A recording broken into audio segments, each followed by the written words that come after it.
World cup నుంచి బయటికి వెళ్ళిపోతాం అనే స్టేజ్ నుంచి ఫైనల్స్ కి రాయల్ ఎంట్రీ ఇచ్చేంత వరకు వచ్చాము అంటే దానికి one of the main reason Sanju Samson. అతని కెరియర్ అంతా అంతే.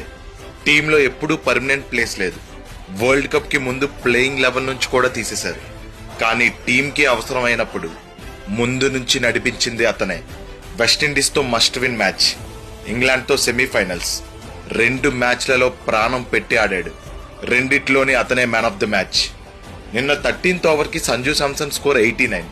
మెల్లగా కొంచెం సేపు ఆడితే 100 అయిపోతుంది. కానీ తను ఆ స్టెప్ తీసుకోలేదు. అదే ఇంటెంట్ తో కంటిన్యూ అయ్యాడు. మీరు చూస్తే ఇండియా 253 రన్స్ కొట్టిన కేవలం 7 రన్స్ తో మాత్రమే గెలిచింది. దానికి one of the main reason మన ఇంటెంట్. ప్రపంచం అంతా తన పేరు మారుమ్రోగిపోతుంటే పోస్ట్ మ్యాచ్ ప్రెజెంటేషన్ లో Samson man of the match award పట్టుకొని ఈ అవార్డు బుమ్రాకి వెళ్ళాలి అన్నాడు. అతని డెత్ బౌలింగ్ వల్లే మ్యాచ్ గెలిచామని తన టీమ్మేట్ పేరు చెప్పారు చూడండి. ఒక మెట్టు ఎక్కేశాడు అక్కడే. That defines the character of Sanju Samson. He's truly A team player. నిన్న మ్యాచ్ లో మీ ఫేవరెట్ మూమెంట్ ఏంటి? కమెంట్ చేసి చెప్పండి.